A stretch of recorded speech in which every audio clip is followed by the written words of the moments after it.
La question de Jordan. Jordan dit qu'il a vu quelque part dans un livre comme quoi quand on prie on doit être en simcha, en joie. C'est vrai, il faut servir Dieu dans la joie. Et le service, c'est marqué ou l'ovdo bechol levavchem, c'est-à-dire le servir de tout votre cœur. Chazal ont demandé c'est quoi le service du cœur? C'est la prière. C'est un travail, un service, un travail, l'ovdo. Littéralement en hébreu, c'est travailler. Le travail du cœur, c'est la prière. Et ça doit se faire dans la joie. La question, comment quelqu'un peut-il faire cela alors qu'il est en deuil? Ça arrive, évidemment, là, nous, mais c'est chacun dans sa vie, à moins qu'il mette les autres en deuil, chasé shalom, d'accord, il sera en deuil aussi forcément une fois dans sa vie. Donc, comment quelqu'un qui est endeuillé ou triste peut-il prier? Alors, il est vrai que quelqu'un qui est endeuillé est triste, triste d'avoir perdu un cher, qu'il est en situation de deuil, mais ce n'est pas forcément antinomique, contradictoire avec la notion de simcha, de joie qui est nécessaire dans le service de Dieu. Quand on parle de joie dans le service de Dieu, c'est pas la joie auquel nous sommes habitués. On voit un grand sourire, quelqu'un qui se tape les cuisses en tapant par terre de joie, d'accord? La joie, c'est une notion extrêmement profonde qui est même proche du pleur des fois. Avraham Avinu va égorger son fils. Il y a un piyut, un poème, d'accord, qu'on lit. Tout Am Israël le lit le jour de Rosh Hashanah avant qu'on sonne du shofar, et tout le monde le lit en pleurs. Rokel va nekad va misber. Je ne sais pas comment les Nord-Africains le chantent, mais bon, la région ici, orientale, d'accord, les gens sont les larmes qui coulent. Et là-bas, il y a dans un certain couplet, il y a la phrase suivante: Ain bocha bemar, l'œil qui pleure avec amertume, velev sameach, et le cœur est heureux. Avraham Avinu, il va égorger son fils, ses yeux pleurent avec amertume, mais le cœur est heureux. On peut pleurer avec amertume et avoir le cœur heureux.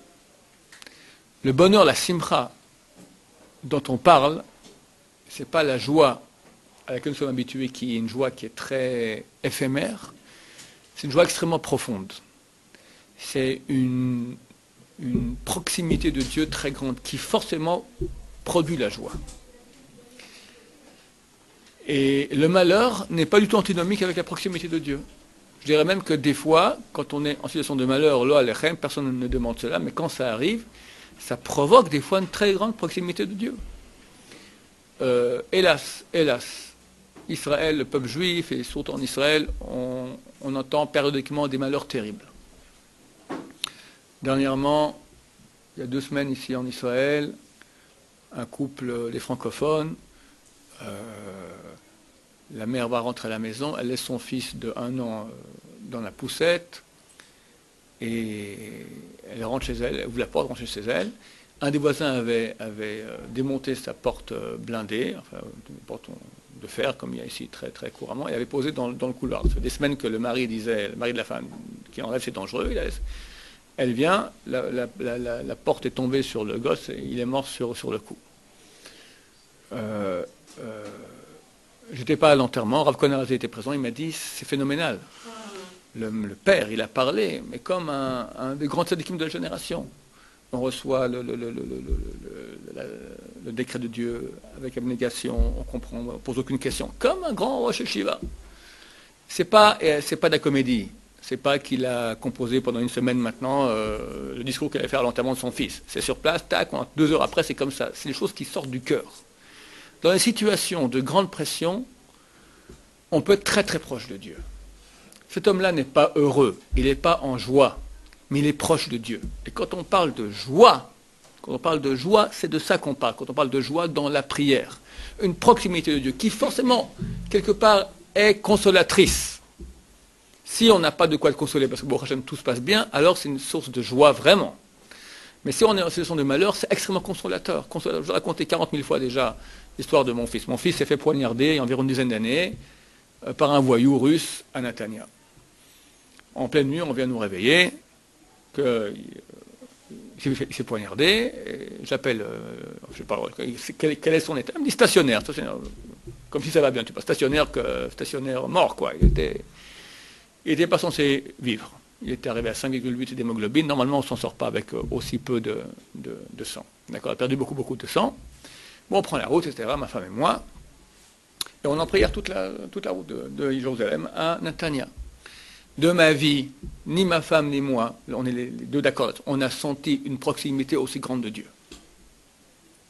On sentait dans le malheur, mais tu sens la proximité de Dieu. Tu pries à Dieu, tu sens qu'il est là, tu sens une proximité. J'ai un élève, Lo Alechem, sa femme, elle a la sale maladie. Il m'a dit, on sent la gifle avec la caresse. La gifle, tu vois, il voit la main de Dieu aussi, la gifle avec la caresse. On demande à personne ni d'avoir une sale maladie, ni d'avoir un enfant poignardé. Mais il faut savoir que le service de Dieu se fait dans toutes les conditions. Et dans ces conditions où on est en situation d'appel, de crise, d'appel à Dieu, Dieu est présent. Et quand on parle de joie, dans ce moment, c'est ça. Lorsque Abraham va égorger son fils, c'est son fils. Et il pleure. Alors, il n'a pas fait comme un fardeau, Dieu m'a ordonné, alors ça m'enquiquine. Il comprend qu'il y a des raisons qu'il ne comprend pas. Il comprend qu'il y a des raisons qu'il ne comprend pas. Il le fait en Emouna Shlema. C'est un service de Dieu énorme. Il le fait en pleurant, mais il y a dedans une source, je ne sais pas comment appeler, une flamme. Appelle-le flamme. Joie, je traduirais par flamme. Flamme. Tu es vivant, tu n'es pas mort. La tristesse, elle est très mauvaise. La tristesse, dont parle Chazal, qui est l'arme numéro 1 du Yetzer Hara. L'arme numéro 1, messieurs du Yetzer Hara, c'est la tristesse. C'est quoi? C'est j'ai envie de rien. C'est ce qui est proche de la déprime. C'est la non-pêche. Dieu, viens. Ça, c'est mortel. Il est proche de la mort. C'est pas quand quelqu'un est dans le malheur forcément qu'il est comme ça. C'est un après-coup du malheur, c'est vrai. Mais nous, on appelle joie, vie, tristesse, mort. Quand quelqu'un est proche de la mort, c'est-à-dire qu'au niveau de, si je pouvais quantifier les palpitations, comment quantifier la chayout, comment on dit ça, la vivacité, le tonus, la pêche, d'accord? Mais bon, pas une pêche extérieure, une pêche intérieure, d'accord? Alors, quelqu'un qui est en déprime, il est proche de la mort. Quelqu'un qui est plein d'énergie, il est proche de Dieu, proche de la vie. Il y a certains termes en hébreu, il faut bien comprendre ce que je dis maintenant, parce que c'est une notion basique que beaucoup de gens ne connaissent pas. Il y a certains termes en hébreu qui sont absolument synonymes.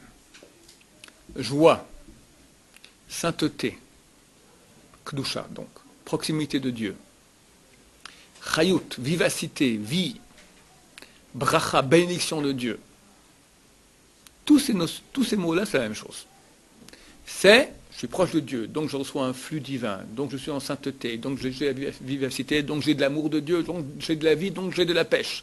Que ce soit dans le bonheur ou dans le malheur. Dans le bonheur, c'est dans une configuration d'événements qui est bonne ou qui est mauvaise. Mais qui es-tu maintenant? Tu es mort ou tu es vivant?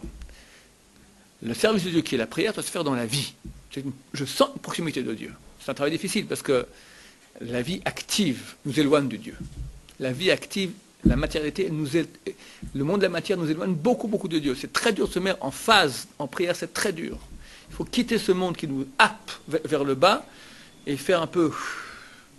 C'est marqué c'est marqué dans la Bible, que les prophètes, donc les prophètes se mettaient en situation de concentration comme ça, et de communion avec Dieu, c'est parce qu'ils recevaient un flux prophétique. Comment ils faisaient? Ils écoutaient la musique. Pas ce que vous écoutez aujourd'hui dans vos iPods, ces trucs-là terribles, d'accord? Ils amenaient un petit, comme à l'époque, une petite harpe, machin, comme ça, un petit violon, et la musique, comme ça, quelqu'un qui chantait. La musique est quelque chose qui envoûte. Mais si c'est fait dans un service divin, la musique, c'est le plus grand kéli, le plus grand ustensile, le plus grand outil de service de Dieu. Bnei Israël, quand ils traversent la mer Rouge, ils voient ce miracle fantastique, ils ont fait une shira. Pas ils ont chanté, on va chanter. C'était une expression de l'âme, de remerciement à Dieu tellement grand qui se fait en chant. Parce que la musique, c'est un véhicule de l'épanchement de l'âme. Le roi David, les plus beaux textes qu'on a d'épanchement de l'âme, c'est les Télim du roi David, les psaumes. Mais c'était en chantant. Il prenait sa harpe et il faisait de la chanson, de la musique. Aujourd'hui, on a pris la musique sans. On a pris l'outil sans le contenu. La musique est le véhicule du service de Dieu. Alors si on peut aussi maintenant, aujourd'hui, dans le cas de la musique par exemple, le faire, très bien. Pourquoi je raconte tout ça? Les prophètes se mettaient en situation comme ça, quelque part d'envoûtement musical, parce que la musique, ça donne la joie, c'est quelque chose qui te met en situation bien, pour recevoir le flux divin. Pourquoi? Pour quitter la matérialité, pour quitter ce monde qui nous happe loin de Dieu. Nous, aujourd'hui, on est censé s'arrêter avant la prière, à un certain moment, se concentrer, faire le vide, pour pouvoir s'adresser à Hachem.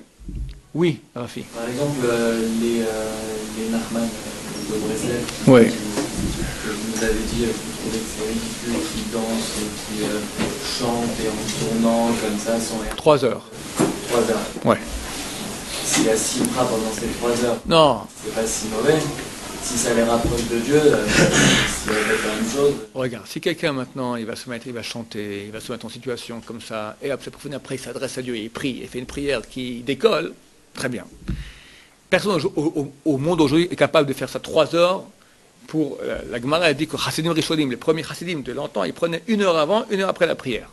C'était, les Chassidim, c'est du temps des prophètes. Aujourd'hui, 1 minute, c'est pas possible. Essaye pendant 1 minute maintenant de te concentrer, maintenant je vais prier à Dieu, avant la prière, tu n'arrives pas, tu arrives 10 secondes. 10 minutes, tu te prépares maintenant à prier, tu n'arrives pas, tu penses à autre chose. Quand ces gens maintenant, ils écoutent de la musique, alors ça met de la joie dans le cœur. Très bien, ok. C'est des anciens toxicomanes, des gens qui ne sont pas capables d'étudier la Gemara, il leur faut de la guitare, tu joues la guitare, très bien, c'est mieux que faire d'autres choses, d'accord? Mais si maintenant on parle de personnes qui sont capables d'étudier, de servir Dieu, et qui tourneront des heures en disant narnar, je maintiens que c'est complètement ridicule. Je maintiens. On est pour la musique, on est pour la joie, mais de façon logique, de façon, comment dire cela, constructive et quantifiée. Combien de temps pour ça? Qu'on fasse maintenant ici à la Yeshiva, Yeshua Yosef, qu'on fasse 5 minutes de musique le matin avant le cours, pourquoi pas, d'accord? Mais si c'est pour s'éclater et décompresser, non, c'est pour compresser. Pour compresser notre corps maintenant de ahava, d'amour à Dieu. Tu es capable de faire ça? C'est pas facile. Tu utilises la musique maintenant pour un moyen de concentration de prière à Dieu. Un draba. Des fois, tu entends le Hallel. Des fois, quand tu fais le Hallel, ça peut être... Tu as bien chanté la chanson du Hallel. Des fois, tu es en grand moment, d'accord, vraiment de Hallel, je crois que les moments où on sent vraiment très fort comment la musique peut nous envoûter pour le service de Dieu, c'est dans les prières des Yamim Noraim. Yamim Noraim, les jours redoutables. C'est un jour où on est jugé, c'est un jour de grande panique. Et on chante. C'est le moment de chanter. Mais les gens chantent en tremblant, et en pleurant, et en joie. Non? Mariage, quand c'est en Kudusha. Certes, mais par exemple, il y a des gens qui vont à Ouman, à Rosh Hashanah, et qui n'étudient pas forcément, et qui reviennent changer, totalement différents. Très bien. Et après? Après avoir chanté des heures et des heures. Très bien. Très bon moyen de faire tchouva. Après. Qu'est-ce qu'il y a après? Faire tchouva, c'est bien, c'est un détonateur. Ping, d'accord? Après. S'il fait tchouva, il vient à l'Yeshiva et commence à étudier, fantastique. S'il dit, j'ai vu la lumière maintenant et je continue à faire nach en tournant en rond comme ça toute ma vie, c'est un taré. Et je n'ai pas dévoilé le secret de la planète, d'accord? On ne peut pas construire un couple en chantant Nachman. C'est pas comme ça que ça fonctionne. Oui, Jordan. Sur ce qu'on est en train de parler, oui. Vous avez dit que quand il y a des moments où il arrive un problème, on sent et on se rapproche de la chaîne. On peut. Est-ce qu'il y avait un autre moyen, à part la tristesse et la joie, de se rapprocher de la chaîne Oui. pour sentir ça? Oui. La prière. C'est le meilleur moyen de ressentir. Sur un niveau déjà. Non, peut commencer. Il faut savoir un petit... Regarde, toute la prière de A à Z en Dvekout, c'est rare qu'on puisse l'avoir. Mais un petit moment, pendant la prière, quelques phrases, c'est d'une beauté, c'est le goût de la vie. Le goût de la vie. L'étude de Torah aussi. L'étude de Torah, pendant quelques heures, tu étudies bien comme il faut, au bout d'un moment, tu sens le Kedusha. Normalement, c'est comme ça. Si tu ne parles pas beaucoup au milieu, quand on parle au milieu, ça casse tout l'effet. Il faut que tu te concentres. C'est le système spaghetti. Comment on fait des spaghettis? On met dans l'eau qui est bouillante. D'abord, faire bouillir l'eau. Alors, si quelqu'un maintenant, il met la casserole d'eau sur le feu pendant 3 minutes, et après, il éteint, parce qu'il faut discuter un peu. Enfin, bon, allez, on remet maintenant pendant 3 minutes. Après, on éteint pour discuter un peu. Après, de nouveau, on met 3 minutes. Après, on éteint parce qu'il faut discuter un peu. Il ne faut pas trop de pression, il faut décompresser un peu. Après, on allume pendant 3 minutes. Après, on éteint pour discuter un peu. D'accord? Eh bien, les pâtes ne seront jamais faites. Idem en Torah. Il faut arriver à ébullition. Pour ça, il faut une continuité qui dure un certain temps. Plus que l'eau pour bouillir. Il faut une bonne casserole d'eau. Il faut 1 heure comme ça. Tu étudies comme il faut bien. Jusqu'à ce moment où tu n'en peux plus. Là, tu rajoutes encore 5 minutes. Normalement, quand tu ressors, tu te sens un peu sur un nuage de Kedusha, de sainteté. Tu fais ça jour sur jour, tu changes de tête. Au bout de 6 mois, tu n'as pas la même tête. Tellement la Torah, elle amène une sainteté extraordinaire, terrible, époustouflante, plus encore beaucoup de superlatifs. Oui, David. Une discussion, savoir pour les